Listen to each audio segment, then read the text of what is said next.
We are the learners and makers. After our unplanned but restorative stop in Glenwood Springs, we're camping again, crossing lonely hilly roads in northwestern Colorado. We passed into Utah and arrived at one of the places we've been so excited about, Dinosaur National Monument.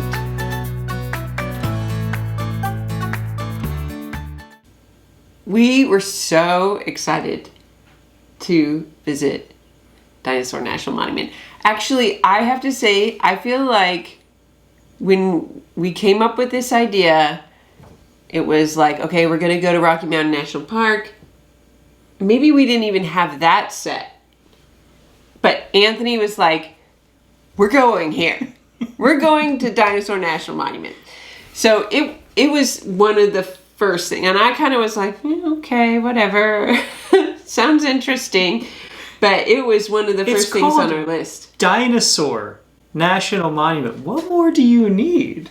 I mean, I stand like totally corrected, because I think that the national parks get all of the limelight, but there are some amazing national monuments, and some of them are smaller and they're not as big a deal. They're still worth the time, but you might not spend days there, kind of thing.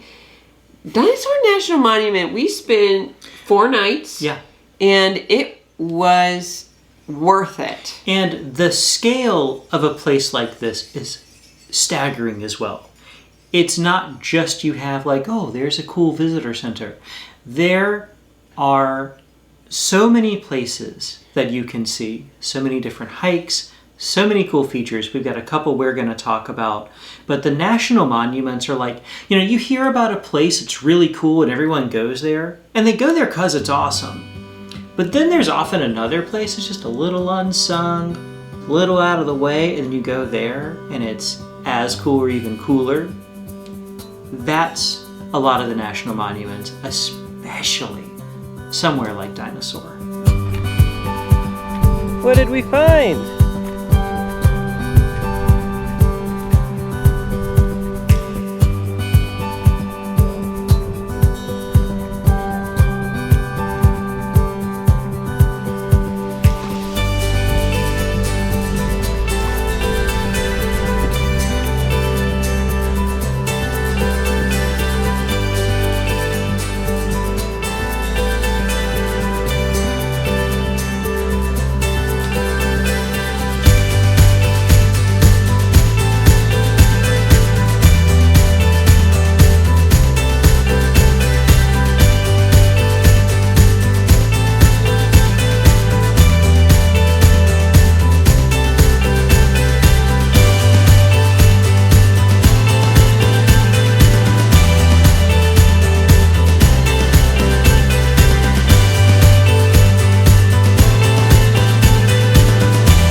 Now, there are lots of different areas to Dinosaur National Monument. Some are a little more remote. We came in on the western side of the monument in Utah near the town of Vernal. That's where kind of the primary entry is, the main visitor center, a couple of the big campgrounds. You can go into some more rugged and remote areas that are more kind of in the northern part of the monument or the eastern part over on the Colorado side. But we're going to be focusing on the part of the park that's inside of northeastern Utah. Part of the visitor center that is so cool and is like one of the shining things everybody wants to see. This is the thing that people go to Dinosaur for.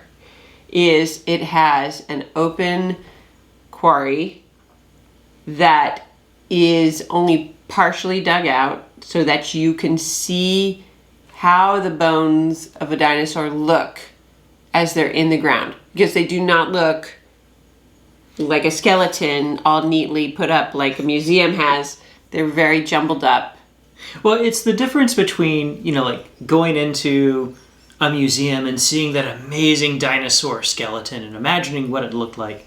That's great.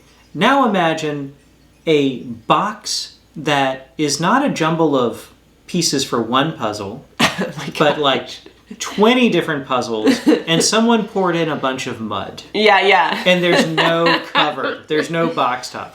But here's the thing that is even more important. And I'm speaking directly to you who remembers being a kid.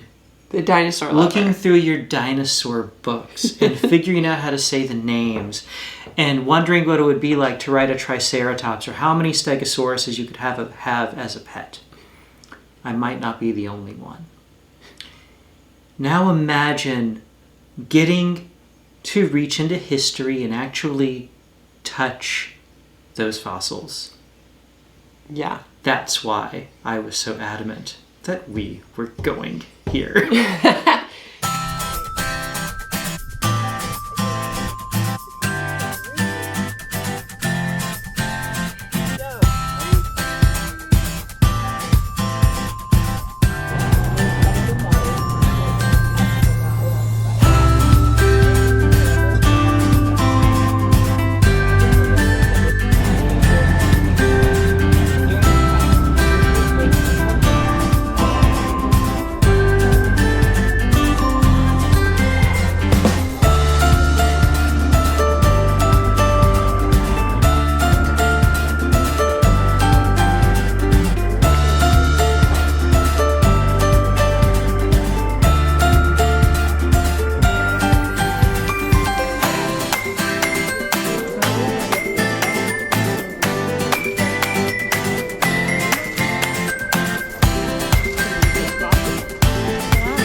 Some of the people who were researching the fossils, digging the finds, etc. here, some of them were like, let's do this much, leave the rest of this for the public. That vision, that consideration, that passion for the paleontology and for the land, that was really touching to me, because here we are decades and decades after this. We are standing here and touching these fossils because some people had the vision and foresight to go, this matters so much, we should leave it alone for the ones coming after. Yeah. Oh man, can we go back? Can we? Are we there yet?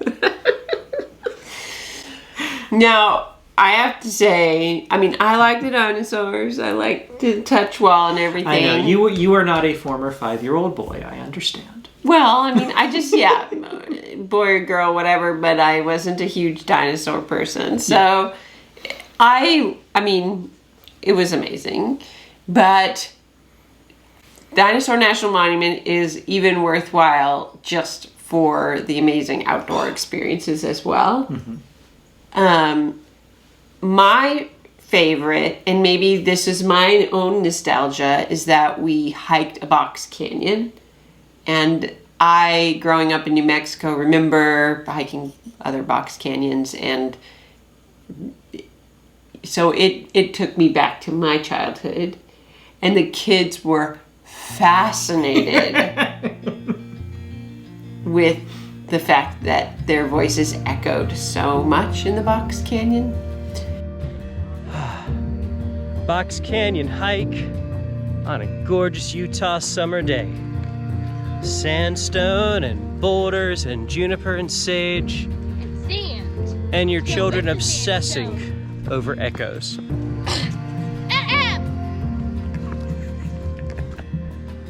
Really floating. Here, so you can blow off the rest. Talking, you can hear the echoes.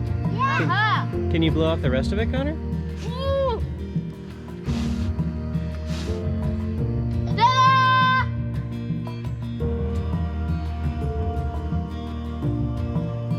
Cannot get over all the strangeness, all these colors. Everybody knows we're coming.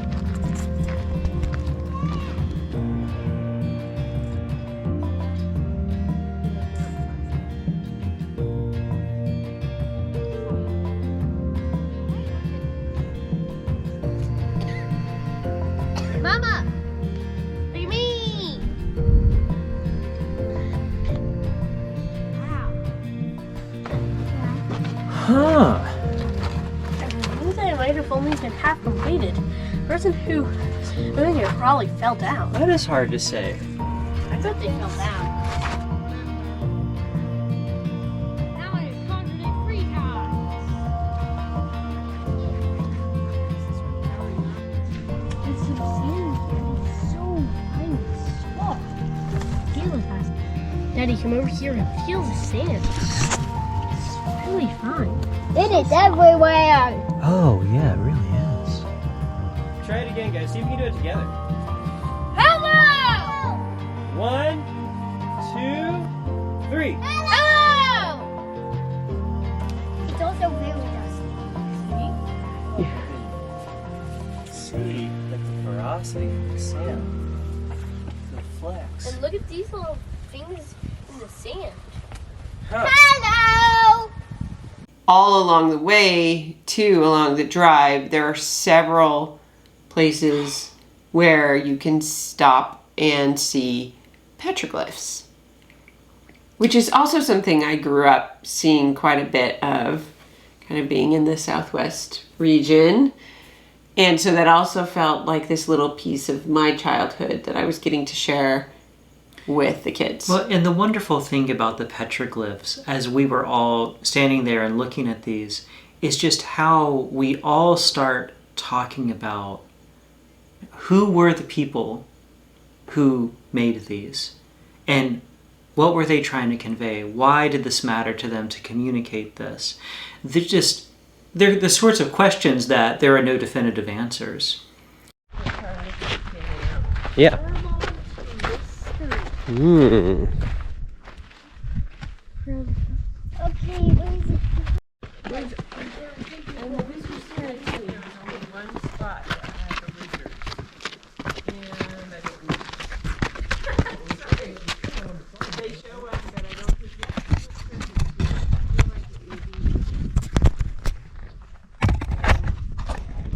I don't see the big horn sheep. That's because you're looking in the wrong spot. Let's look over here. Yeah. Oh, wow. Oh, I see it. You see what? The sheep. Yes. You see it now, Aster? Yeah, Look at the horn and a person. I think it's like they're waving to us. Hey Connor, would you do me a favor and go get my walking stick out of the car for me? I'm only going down once I'm done. We can take a few pictures. This is really fascinating to me. The little dotting.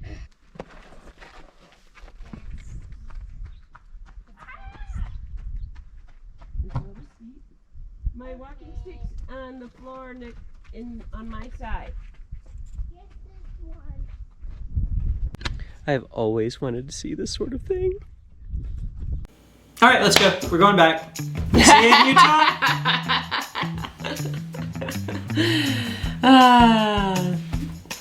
I feel like we barely scratched the surface of what we did in these 4 nights that we stayed in Dinosaur.